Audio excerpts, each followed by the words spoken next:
time, yeah, making a difference, one cup at a time, tea time. So be sure to grab your tea, grab a seat, and tune in to Miss Liz. Tea time, making a difference, one cup at a time, tea time, yeah. Tea time, time.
Well, good morning and welcome to Tea Time with Miss Liz. That's right. We are in December. This is the last month of 2023 and we are rounding it down. We got 7 tea times left for the year and then it's big, huge reunion time.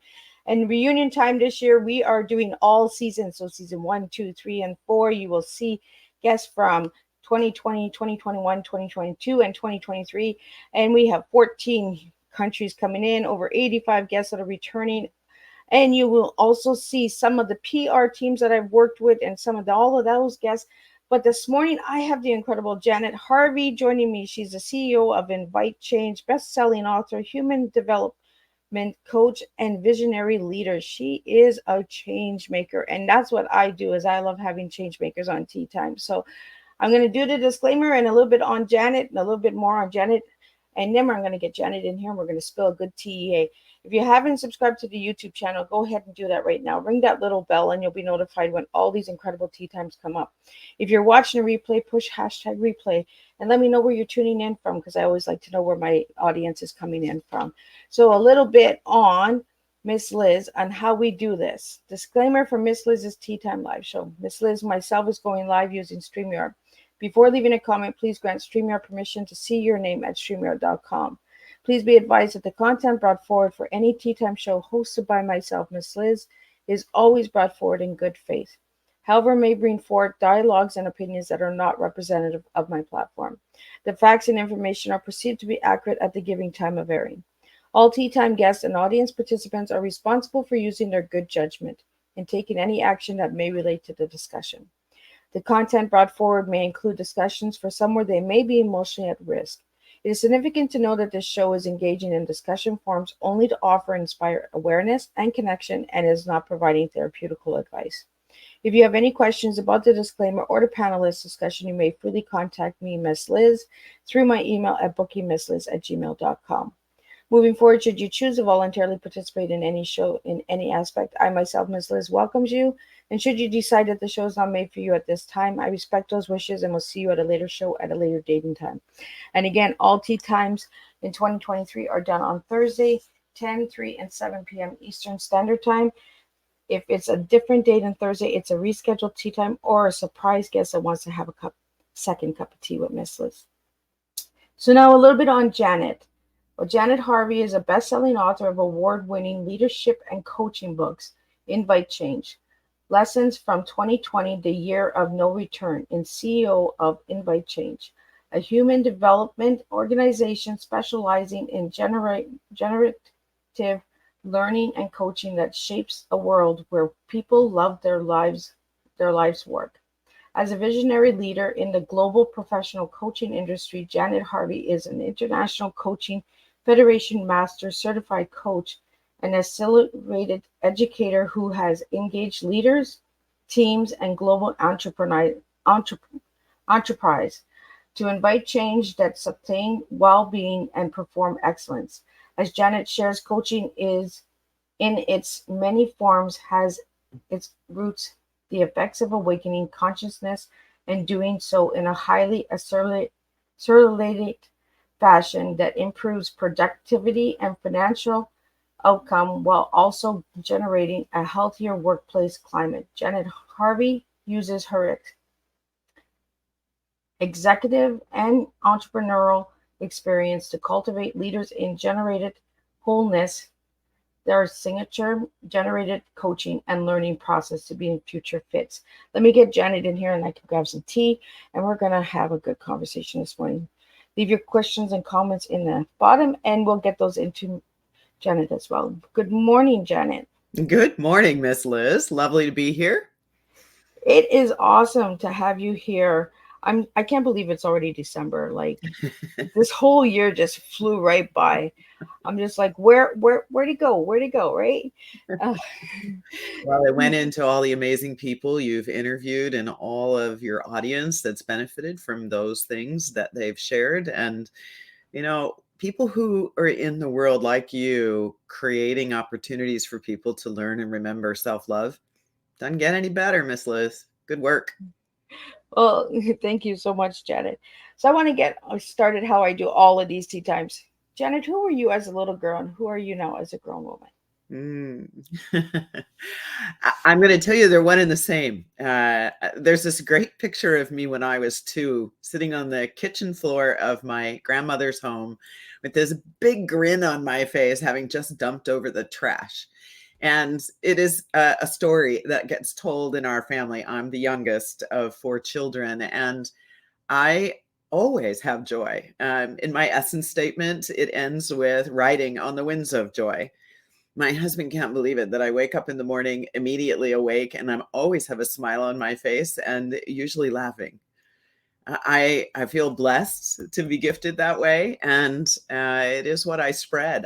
Even if I'm walking down a major city street, I always have a smile on my face, and I say good morning or good afternoon or good evening to whoever I walk by, and they're always surprised.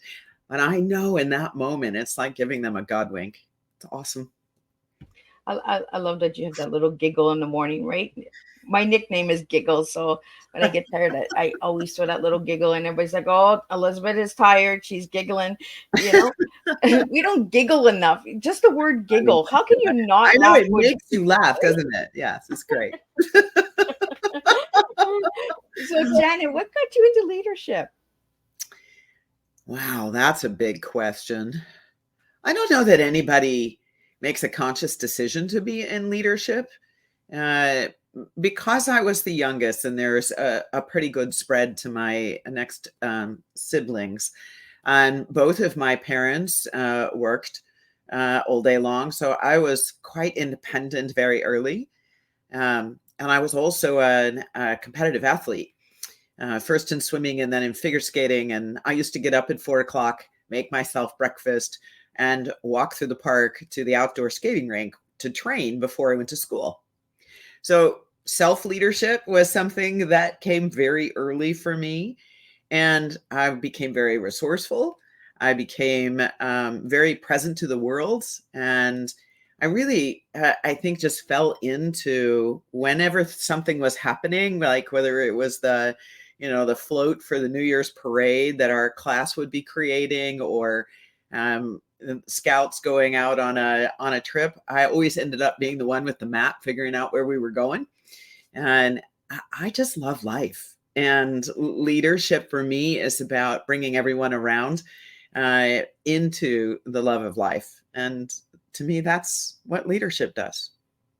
Well, I found when I did my homework that you have to lead in learning, leading, and living, and that's kind of what loving is, right? Yes. So, what do those 3 words mean to you, Janet? I am an insatiable learner, and I think that I will never have enough breaths in my life to discover all the things that life holds for us on planet Earth and in this universe. And I chuckle sometimes when people say, "Oh, I'm so bored," because I know myself that when the minute I'm bored, I'm like, I must be doing something that's not enlivening my being. Shift. right? That's my responsibility to choose how I'm relating to my lives. And that's a principle of personal sovereignty that I've been working with leaders and teams about all over the world for many years now. And it's what came in. Those three words really hold what I accept responsibility for. I'm never a victim in my life. Somehow I got myself there. I was part cause or agent of that experience that was unpleasant, uncomfortable, and sometimes rather horrific. And in that moment, to accept responsibility that, you know what, I didn't listen. I didn't listen to my heart, didn't listen to my gut. I didn't listen to my head that knew better than to put myself in that situation. Okay, I have the choice now to take a nice deep breath and go in a different direction. And in the meantime, also give myself a moment to reflect. How did I fall asleep?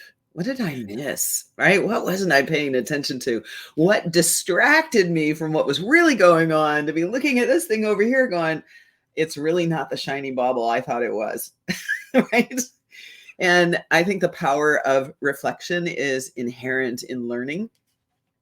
And you can't lead well in a rapidly changing environment with tons of complexity and uncertainty if we aren't available for learning. Where does learning come from? Curiosity, for sure.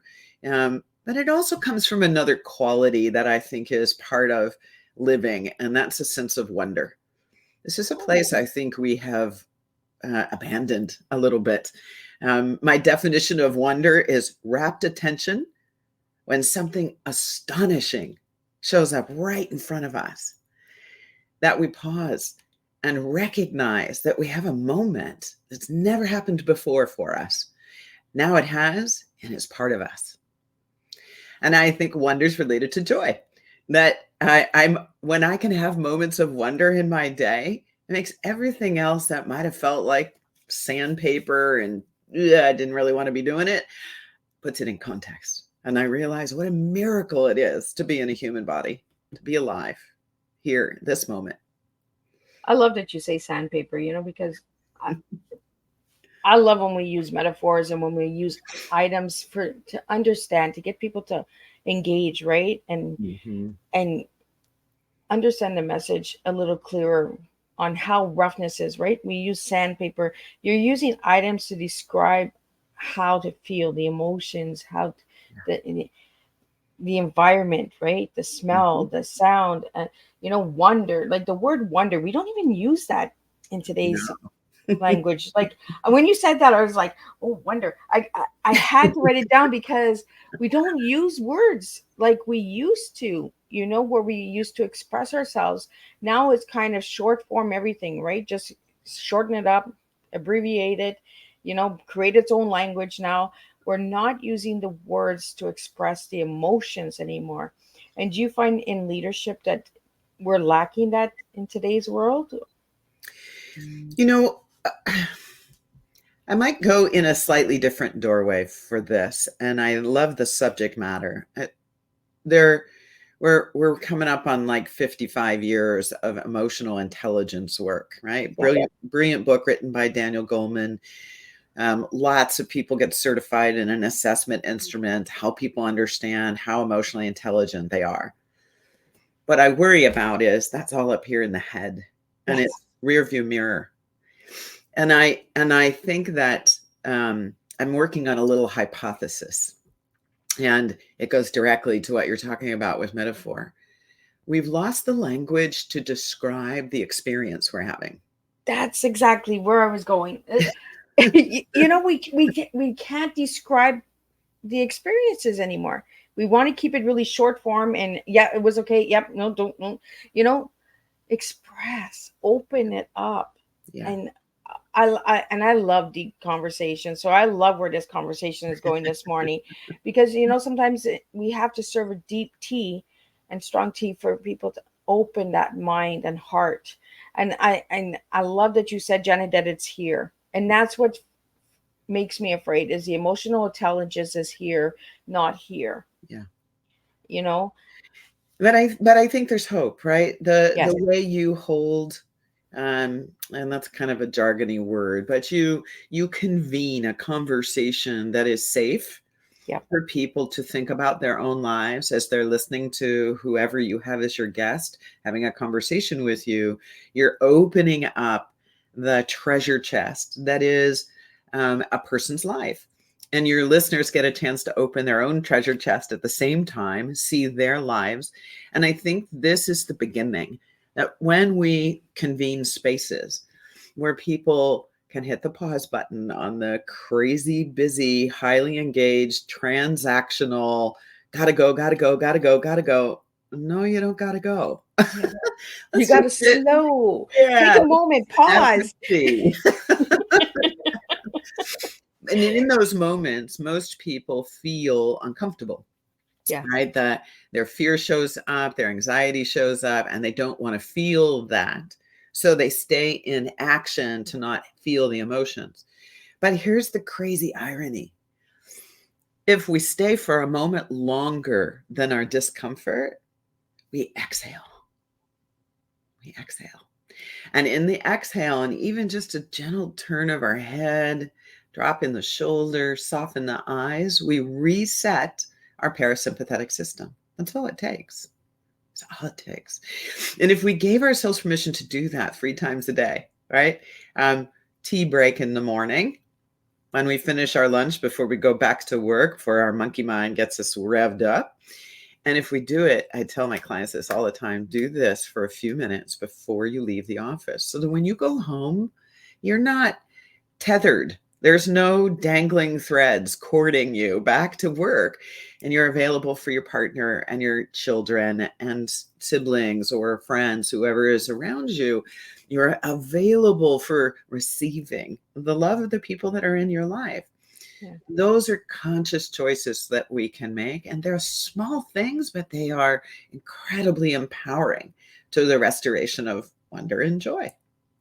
Right? I always tell my kids, little steps are better than big jumps, because then you have the time to experience the experience, you have that moment to enjoy it. Yeah. Don't be so fast. And I love that you said, Janet, that, we stay so focused in action, so we don't deal with the emotions. We don't deal with the, I think that's how the world has been. It's just go, go, go, go, go. And when we pause, then we start to shut down because we don't understand the pause anymore, because we're so go, go, go all the time. Okay. And that's why I like to have tea with my guests, and I like to slow them down a little, and I like to slow my listeners down a little and just say, take the moment, join me for an hour 3 times on Thursday, and just slow your minds down and get into the heart. Because I feel that there is hope out there, like you said, Janet. Yeah. When we open up the heart, there's amazing hope coming. And I love that you said that, listen to the gut, because we don't talk about the gut, listening to the gut. Now, as a leader in Invite Change, when you work with your clients and your coworkers, do you tell them to listen to the gut? All the time.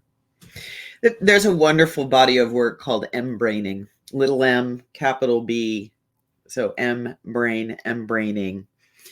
And this body of work came forward about 20 years ago, and it was really capturing some science work that's been happening to understand that there are many sources of brains in the body, and that actually the heart and the gut brain have been around longer and are more profound in our lives than the front of our brain, where the executive function is, where everybody thinks, I have to be analytical, I have to be objective, I have to be disciplined, I need to, follow the path.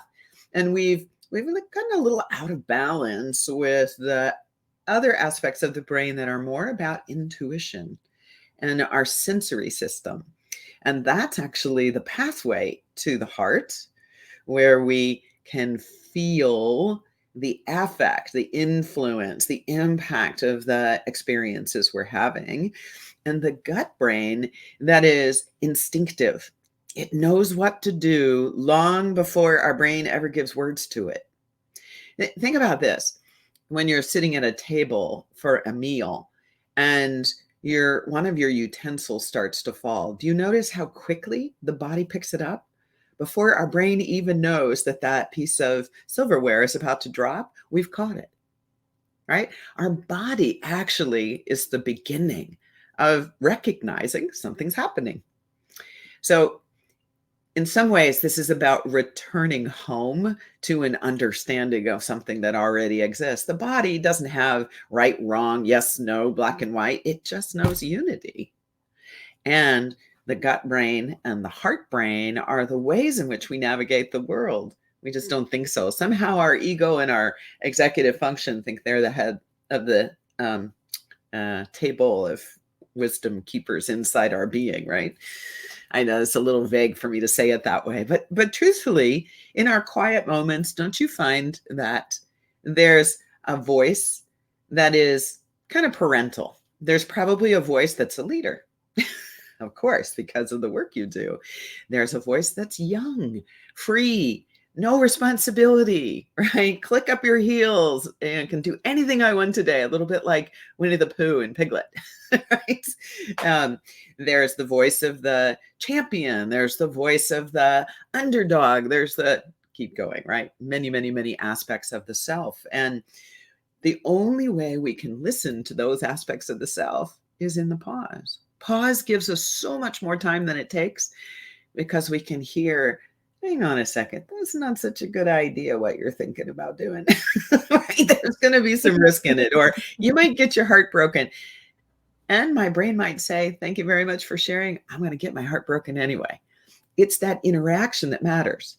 Not so much whether you do or you don't do it, but that we allow all aspects of our being to express. This is really living into the full embodiment of a human.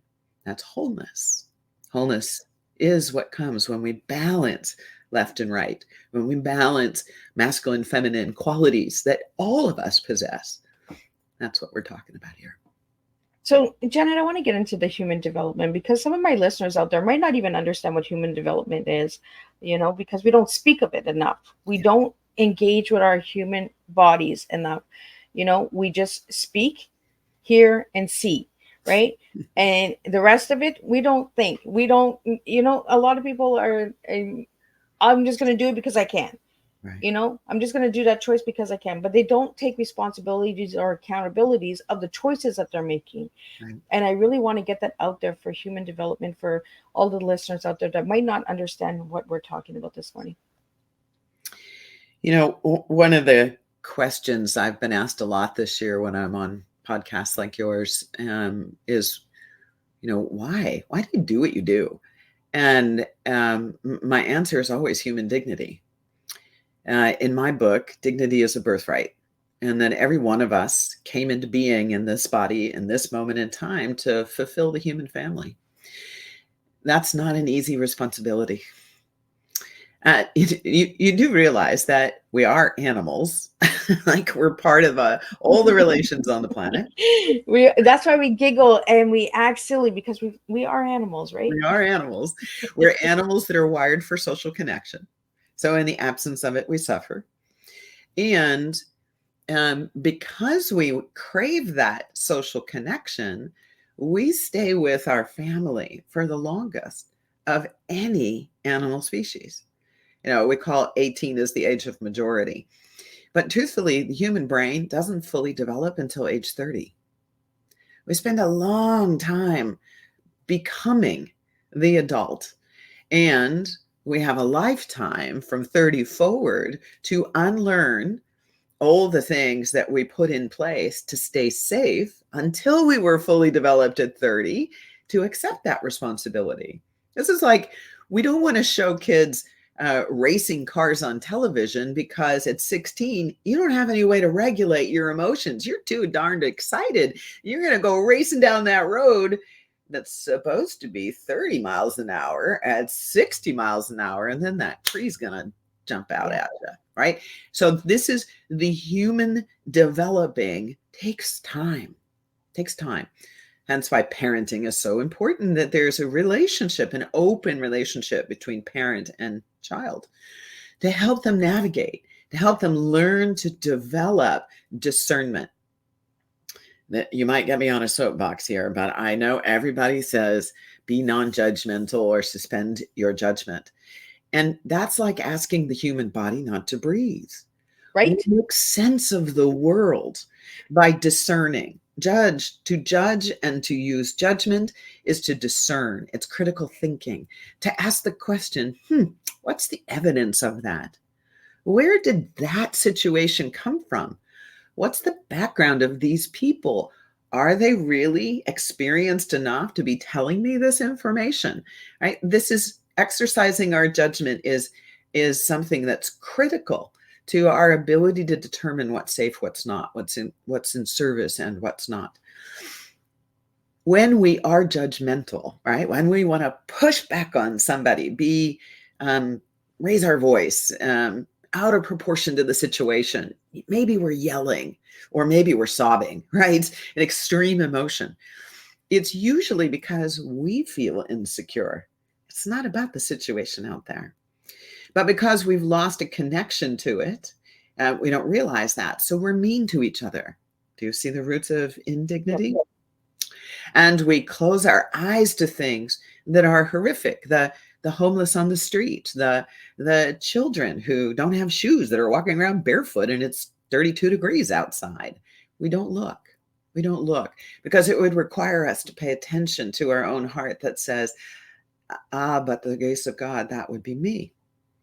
So to return to a sense of dignity that is a birthright for each of us is why I do the work that I do, to help people wake up, see what's actually occurring, and realize there is gentleness and compassion and kindness in the world. And it starts with me. How am I being with me? Can I be kind to myself? And can I pay attention to my responsibility to choose in ways that sustain being kind to myself? That's my human development.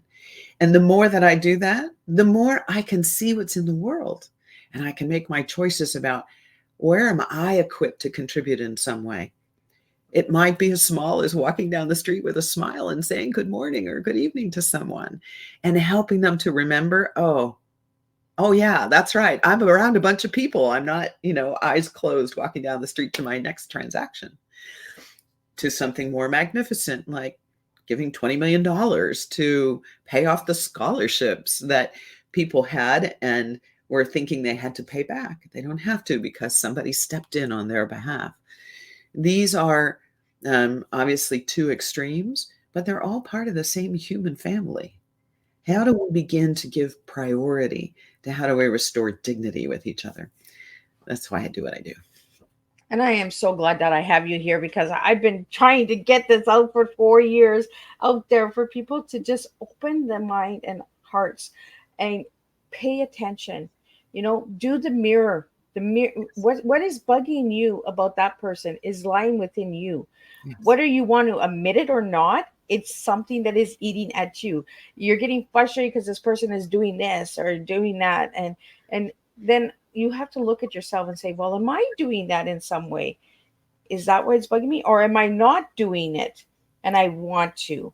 Because sometimes that's where the judgment comes in, is we judge others that we don't understand because we're too afraid to try it ourselves. Right. So there's a really easy way to remember this principle, right? One finger pointing out means there's 3 pointing back at me. So if and this is on the positive side. So Miss Liz, I can point my finger at you and say, thank you for your leadership to help people understand human development. But the only way I see it in you is because it's in me. Right. It's that mirror, right? And we're so afraid of the mirror. I talk about the mirror all the time. It's like the mirror within the cup. When you look within your cup, what are you actually serving? What is the purpose behind what you serve in life? Why do you do what you do? Why do you serve what you serve, Janet? So I want to get into your T, Janet. So if I give you the letters TEA, what words would you give me? And what are you serving to the audience this morning? I'm going to serve, this is based on the new book coming out in January. Tension is enduring and the source of aspiration. Now, you want to tell me a little bit about those 3 words So, without giving away the new book, because the new book is coming out in January, correct? yeah, but I can tease a little bit about the book. It's all good. Yeah, We're doing a little teasing. a little teasing, yeah. So I had this experience in the early 2000s. Over the space of about 60 days, I had 3 chief executive officers call me on the phone to say to me, you're doing great work with my senior team. I'm very pleased with how they're all developing. But I keep hearing that you make their head hurt. And I don't know what to make of that. Well, Was that a good hurt or is that a bad hurt? that's exactly what I said the first time. Is that a good thing or a bad thing? That's too funny. You picked right up on that. And then the second time it happened, I thought, I wonder what's going on here. And then it happened a third time. I said, that's it. I need to go find out what in the heck this means. So I started to do interviews with my clients to see if I could understand what were they coming up against in themselves that it felt like it was making their head hurt. And it goes back to what we were talking about a little bit earlier. They were so stuck in their head. And the work I was doing with them was about getting their feet underneath them, how to stay grounded and centered, how to not overreact when mistakes happen, to stop pointing fingers and spreading blame and shame. And this is the reason they were having trouble with turnover on their teams or bad morale, toxic workplace kind of stuff. That this was really inside of the leader. Where inside of you have you decided you're inadequate to the job? Because right now you're making everybody else miserable. And it's just not true. Yeah. So, we often talk about the judgment as we're mad at somebody or disappointed with someone, or we disagree strongly. But the other side is true too. Yeah. When I am revering somebody else, I am letting my power go to that person. I love who that person is. I will never be like them is the thought that comes into our head. But the truth is, I cannot see it in that other person if it isn't in me. Might be hidden under, layers and layers and layers of blankets. But it's time to take the blankets off because I've seen it. I cannot unsee what I value in another person, which means I cannot unsee it in me. The pause is what helps us come back home.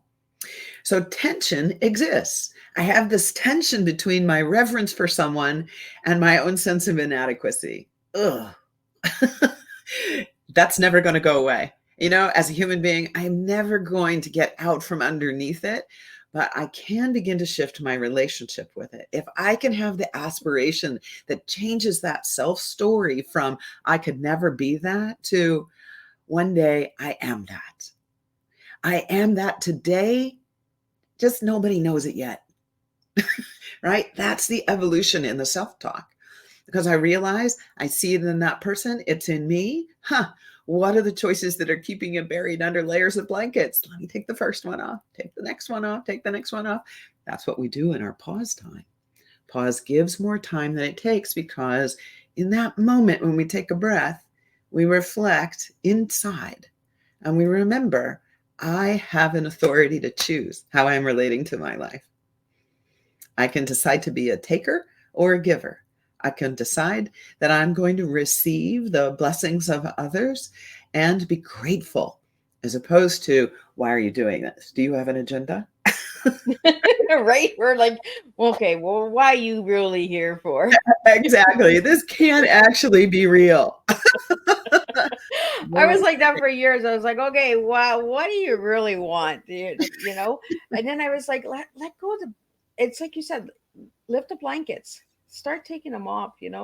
Not everybody's coming at you for something. Some people just generally want to be in your company.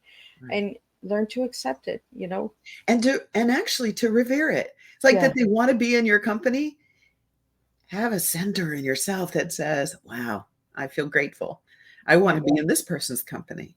And, it could be that somebody has an agenda when they come at you. So be discerning. So get curious. What has you want to be in my company? What is it that we might do together? Let's go take a walk. Tell me about your life. Tell me about who you are. What are the things you enjoy doing? And as relationship builds, all of those self-protective strategies soften for both the person who might be manipulating and us who aren't certain about whether to trust that other person, because we're at home in ourselves. Yeah. This is why human development work is so important. We're coming back home. We're letting go of protection that we did at 10 or 12 or 14 or 18, because we realize we have more capacity as an adult now than we did then. And that belief doesn't need to run us. Yeah. So we create a new one. That's the key thing about beliefs, right? We constructed them to help ourselves at an earlier time. But if we come current to who we are and we cultivate our understanding and appreciation for all of our resource and capacity, then we create new beliefs. And those beliefs are about the source of our aspiration. I believe in my power to make a difference in the world. Yes, you do, Miss Liz. And that's the reason you're able to do all that you do every year. You believe in that in yourself. And then you create that for other people. This is what I'm talking about when I say human development. Janet, I love that you say that. Believe in yourself, because if you don't believe in yourself, first off, you're never going to get to the next step. You never get. And when I think of tea, I think of it as an application, as that prop that gets everybody to the table. Now, what are we going to talk about? Where are we going to open these doors? What opportunities are going to come? And it comes back to the name of your business, Invite Change. You know, when you bring a prop to the table and it opens up that conversation, you're inviting change. You're inviting movement and opportunities.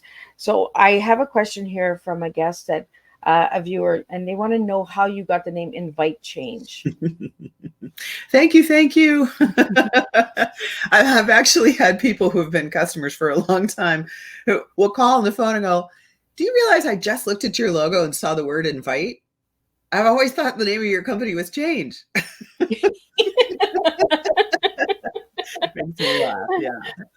So I was blessed in my life to, I think my early story to you about the 2-year-old on the floor, I was also verbal. I was already making complete sentences at 6, 7 months old. Wow. So, you know, God, universe, spirit, source, whatever your faith is, infused in me a lot of capability, and I started using it. So it never occurred to me that people didn't like change. I had a vivid imagination. I, you know, as all children do, you know, we play with whatever it is that we have, the sticks and pine cones out in the backyard, or the toy dolls, or the blocks, or I love to do paint by number. I had them all over my bedroom. My imagination was very active. And I realized that if I didn't like something, I could just change it. And I did over and over and over again. As a figure skater, I loved training and I loved practicing my routines. And I would do it one way. That didn't quite express the music. Let me do it a little differently. I was always in that process of evolving. And I realized when I hit professional life that other people didn't work like that. That for whatever reason, they liked swimming in their own lane. They liked coloring inside the lines. They did not like things that deviated from whatever the status quo was. And I thought, all right, I know that that's a safety response, right? Trying to manage fear. But what is fear? It's covering the thing we hold most dear, which is ourselves, right? Our sense of self-love without condition. So we're all striving for. And the minute that I think everything out there is danger, I'm denying myself access to my self-love.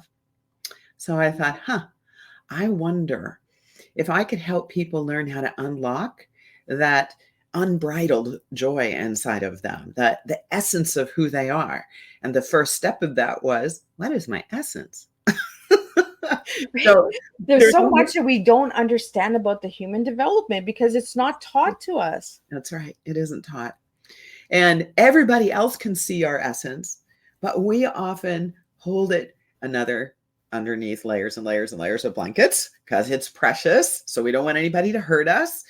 And yet that's what's longing to be out in the world and for everybody to see it and for us to be in our joy and expressing it. Yeah. However, because we don't teach it, as you just said, that's the first step. Allowing someone to support you to identify your essence traits, and then constructing your life experience in a way that has you practice it every single day, always relating to your life, showing up, interacting, making decisions based on what honors your essential traits, our values. We often live out our parents' values until we start to rebel, right? Fancy word is individuate. And we construct our new value system, the one that is unique to our essence. And then we often have guiding principles. Like one of mine is early is easy. I hate waiting till the last minute. I used to be a master procrastinator because I really trust my intuition, but I can't do that as a leader. As a leader, I want to anticipate. And when we get things moving a little bit at a time, step by step, early is easy. We're done a week ahead of time. Nobody's stressing. This is a good thing. I don't like stress in my company. I don't. Me neither. None of that. So I'm describing the process of learning to invite the change we want rather than feeling a victim to change that comes at us. It's always coming at us. By the way, our body changes every second in thousands of ways. So to say we don't do change well is ridiculous. What's actually happening is that we're afraid and uncertain about the future. Well, whose job is it to define the future? This is why I say enduring, tension's enduring. That's the fear of the change, but it's also the source of our aspiration. If we'll focus on the aspiration that we have, now I can say, what choice can I do right now that's a step toward it? What's another step toward it? What's another step toward it? And oh, by the way, who's in my circle that is a resource for me? What could I lean into that would help me sustain that essential experience I want on my path to my aspiration?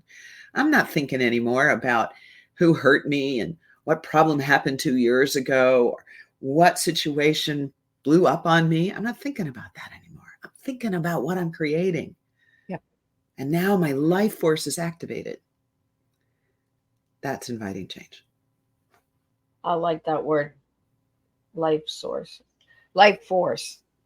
It's both. Life force and life source. Yeah. We don't talk about these things enough, and we need to start getting them into the school systems and that. So Janet, do you go into the schools and universities and talk on human development?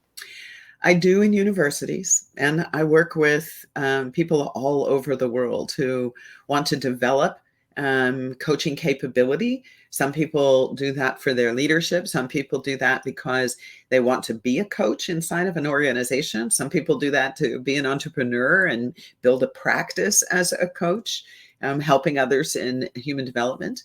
Some people just to have personal growth, right? The journey of learning how to deeply listen to another human being beyond the words, to the essence expression that's right in front of us. Learning that capability is mindset and skill set.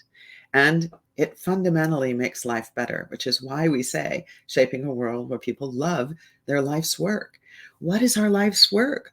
For me, my life's work is about human dignity, right? For you, your life's work is about giving people a moment for tea, pause and remember themselves. Each person knows what their life's work is, but they've lost sight of it. It's not right on the tip of their tongue. And this is the value of working with a coach, is that you come back home to yourself and you begin to accept responsibility to choose from an inner authority how you're going to relate to your life so that you are living the life you love. Yeah. Well, it's coming right back to that cup of tea, right? Coming back to the within yourself, and this is what we do on Teatime is we serve within. We serve what is within you. I say it all the time. I cannot serve my guests. I can only host my guests because they have to do the serving. They have to bring the story. They need to bring the reason and the purpose and why they do it.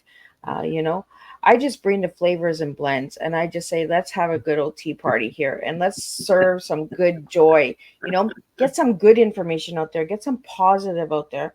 You know, we're stuck in a society where it's so heavy and so dark sometimes that it makes it hard to understand the human development of change. And change is scary.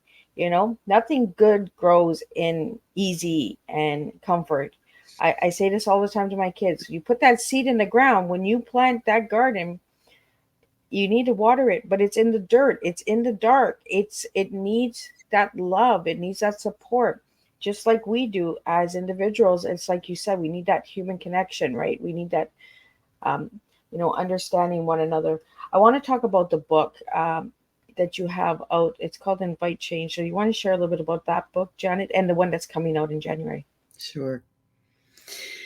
So when I wrote the book, Invite Change, Lessons from 2020, the Year of No Return, it was, I started writing in July of 2020.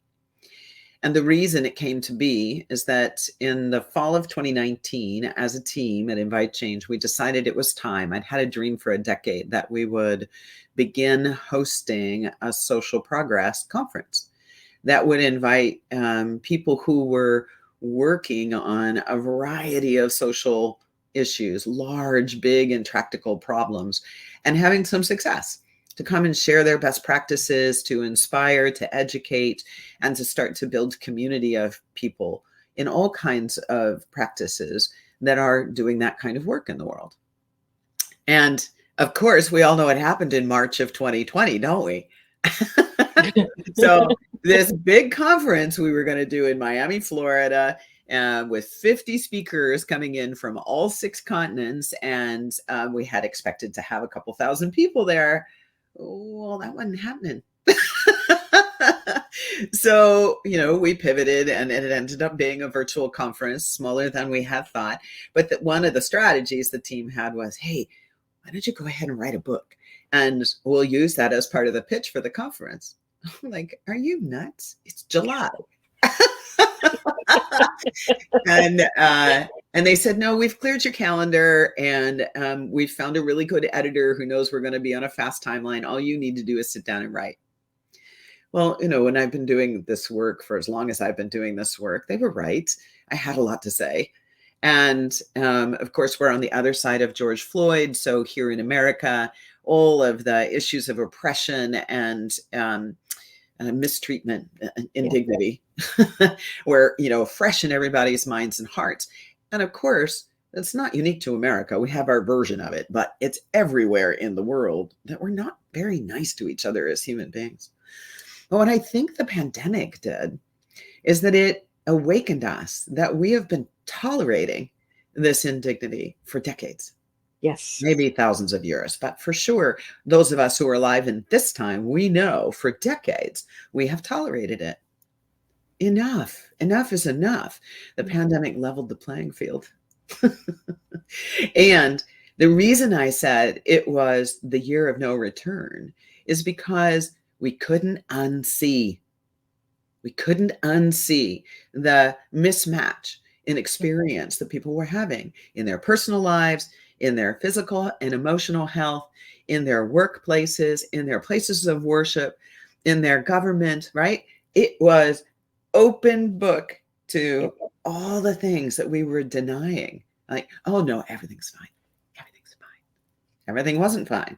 It hadn't been fine for a long time. And now we had to sit in it because everybody was locked down. We had to be in the question, am I living my life the way I want to be? And the answer for so many was no, and still is. I just looked at the 2023 report on the state of the global workplace that Gallup issues. 59% of the workforce is disengaged and in quiet quitting. 18% of the workforce is not only disengaged, but they're actively toxic in the workplace. Wow. Which means we have only 23% who are actively engaged, and we're celebrating this. Oh, goodness gracious. The numbers, volumes right there. Yeah. Wow. And this is what I meant, that we're not going back, folks. Yep. The human family is pushing back and saying, no, I am not tolerating this anymore. So, we see things like the rise in the gig economy, and small business has always been the backbone of America. That's growing by leaps and bounds. We've demanded there be some response to climate change. It's coming. Way too slow for all of us, but it's coming at least, right? Like huge jobs getting created in that particular space. The healthcare system is dissolving before our very eyes, but there are innovators who are coming behind it with something called value-based care and population health, and bringing communities together around collaborative solutions. I could go on and on and on this, but we are at the beginning of a new way of relating. And to me, unless we learn to invite change and accept our responsibility for it, we're going to continue to kvetch. And yeah, that's all you're going to see. It's sort of like the old hammer and the nail. If everything looks like a nail, you're going to keep hammering it. It's not going to change anything. All you're going to do is put the hammer in the ground and it becomes permanent. Is that really what you want? I don't think so. Let's take voting. People say to me, my vote doesn't matter. So here's what I've been doing, Miss Liz. I've been asking people, do you know where your water comes from? How about, where does the sewage go when you use the toilets in your house? How about the roads you drive on? How do those get maintained? How about mass transit? How does that happen? What about our educational system? How do they decide how many teachers there are to what number of students? How do they decide where they're going to build schools so that kids can have some social time and aren't commuting 2 hours to get to class? In other words, these are all things that our taxes pay for. Everybody wants to make taxes wrong. It's like, but that's how we create our life, living in a place of 370 million people, right? Taxes are things that we pay so that we have access to the services that makes our life easier. That's a reciprocal relationship. Yep. Would we do it better all the time? Absolutely. And that's what voting is, right? Get informed, be involved. Even if the only thing you do is your local city council, go to the city council meeting and find out how they're making decisions on your behalf, because they're changing your life. Yep. You don't have to be a victim to it. And Janet, I really think that's important, because I hear that all the time. My vote doesn't count. It doesn't matter. Well, then don't complain about the changes that are not being made, because you're not speaking up. You're not using your voice. You're not bringing the change that you want to see. You're just allowing it to be, no, it's fine. Yeah. And it's not fine, right? Yeah. People are suffering. It's not fine. And that's up to each of us to step up. Yeah. And well, it's that mirror again, right? Look in the mirror. If you want to complain about politics, fix it. Right. Stand in front of the mirror and fix it. That's exactly right. And stand in front of the mirror and say, you know what? I am resourceful. I am capable. I am creative. I am a part of this community. My voice matters. Yep. And then go to a meeting. So the second book is called From Tension to Transformation, A Leader's Guide to Generative Change.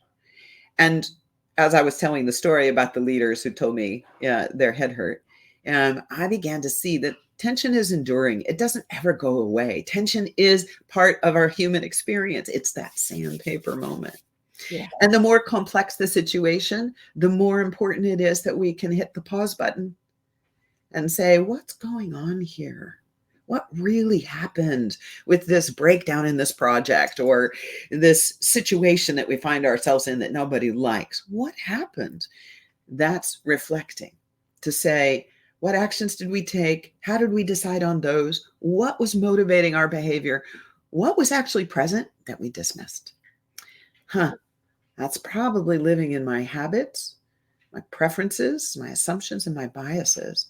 Now that I can see it more clearly, I can ask more questions, and now I can construct a new result. that's the vehicle for generative change. And so this book is all about how do we sit a little longer in the discomfort of the tension so we can connect to something new to construct. And that's aspiration. Now we're all moving to the future instead of rehashing what's already happened I can't do anything about. I really love it, Janet. So when is this book coming out? January 9th. So are you super excited about this one? I'm super excited. Yeah, absolutely. It'll be available on Amazon.com. It will be out for pre-sale shortly. We'll make a social media announcement. I'll be sure and let you know. I probably know it for the celebration, the year-end celebration, Teatime. And I am very excited about getting out in the world and doing some speaking. I know that there are a lot of young leaders out there hungry for trying to figure out how to lead in this crazy complexity and uncertainty that we have. And this book is full of tips and ways of responding to it that will be healthier and set them up for success. Oh, I'm super excited, and I'm like you too, right? Getting out there and speaking again, getting the voices heard. We paused long enough. Now it's time to rise, and it's time to make that change. And invite change is a perfect way to go. So if you'd like to reach out to Janet and know more about Janet, you can check out her website at www.invitechange.com. Very simple. Don't forget the invite. It's not just change.com, it's invitechange.com. It's like an invitation to change your life and work on your life. So Janet, what final words do you have for the listeners this morning? You have a one precious life. Remember, you have an inner authority to decide how you choose to relate to it. Accept that responsibility. It's worth it every minute of your life. I really want to thank you, Janet. It's been a pleasure just sitting with you. I love deep, strong teas. Anyone that knows Miss Liz knows that I like to get deep and I like to understand the human mind and why we do what we do and why the choices we make, right? And why we're so afraid of taking accountability and responsibility. Maybe that's something that Janet can write in the third book, and don't be afraid to ask those questions, because there is no wrong question out there. If you don't ask, you don't know. So Janet, it's been a pleasure sitting with you and having tea with you and just getting to know you a little bit better. And Janet will be attending the reunion tea time and we will have some goodies. So be sure to check that out on December 21st. It will be a free event, but donations can be made to Miss Liz to keep these podcasts going and future projects that Miss Liz has on the go. So if you'd like to make a donation, you can go to Miss Liz's website at www.misslizsteatimes.com. Share the event with your friends, your family. There's going to be all walks of life joining us. We're going to have some entertainment. We're going to have all those goodies. And Janet will be one of the returning guests that is coming December 21st. Janet, before we wrap up, we have just a little under 2 minutes. I want to know why your favorite color is blue. You figured that out, huh? You like my Women of the World? I love this. I love this painting. Why is my favorite color blue? Well, my eyes are blue. That could be part of it. I think blue carries a regal vibrancy. I think actually my favorite color is purple because it's the blend of red and blue. And when I got married in 2004, my wedding dress was purple. Oh, well, look at that. Yeah, and it was made out of raw silk of blue thread and red thread woven together to create a beautiful purple silk. And yeah, and I made my own wedding dress too, by the way. Oh, wow. There you go. Invite change, right? With the colors of the, I love the blending. It's just like a cup of tea, right? You blend two different flavors and you get the saucy pot of tea. It's just amazing. So thank you again, Janet, for joining me. I will be back at 3 p.m. this afternoon with Nan Artwright, and she'll be talking about children's mental health. And then we're wrapping it up with Stephanie Levine, and she's going to be talking about romance and mystery. So we Mhm. got a flavor for everybody today. If you'd like to know more about Miss Liz, check out the website again. Again, Janet, thank you for joining me. And again, check out Janet's website, www.invitechange.com. If you have any questions or comments that you'd like to reach out and connect with Janet, you're more than welcome to send Miss Liz a message. Until then, I'll see everybody at 3 p.m. for the second tea time of this week. Thank you, Miss Liz, for your wonderful gifts to the world.